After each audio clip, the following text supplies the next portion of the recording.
जब हाम्रो जन्म भयो तब त्यतिखेर नै हाम्रो मृत्यु सुनिश्चित भइसकेको थियो। जसरी सूर्योदय भयो सूर्यास्त निश्चित भयो नि होइन, त्यसरी नै मनुष्यको जन्म भयो मृत्यु निश्चित।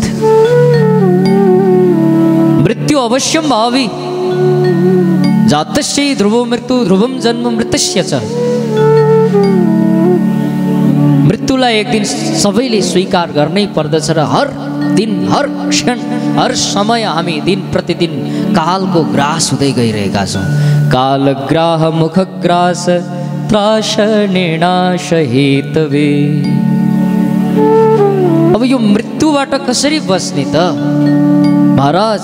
यस्तो कुनै उपाय पनि त होला कि हामी हेर्नुहोस् है, हामी मर्न कोही पनि चाहँदैनौँ। बोलो राधे राधे कृष्ण कन्हैया लालको। म मर्छु भन्ने लाग्छ त हामीलाई? यसो विचार गर्नुहोस् त। वृद्ध भइसक्यो, दारी जुङ्गा फुलिसके, दाँत झरिसक्यो, आँखा अन्धो भयो, सुन्ने कान बहिरो हुन्छ, देख्ने आँखा अन्धो हुन्छ, मिले काती दाँतका पङ्क्ति सबैले नै बिदा लिन्छन्। अरे सबैले एक एक गर्दै बिदा लिइसके तर पनि म मरौँला भन्ने कसैलाई लाग्दैन महाराज। किन?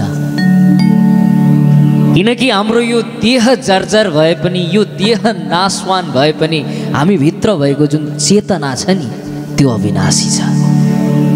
त्यो दिव्य धाम जसको नाश छैन, जो सदैव एक रस रहन्छ, त्यो दिव्य धाम अक्षरातीत धामबाट यो संसारमा खेल हेर्नका लागि आएकोले गर्दाखेरि हाम्रो यो चेतनाले सदैव अमरत्व खोजिरहन्छ। र अध्यात्मले तमसोमा ज्योतिर्गमय मृत्युमा अमृतम गमय, मृत्युबाट अमृततिरको आवागमनको मार्गलाई प्रशस्ति गर्दछ।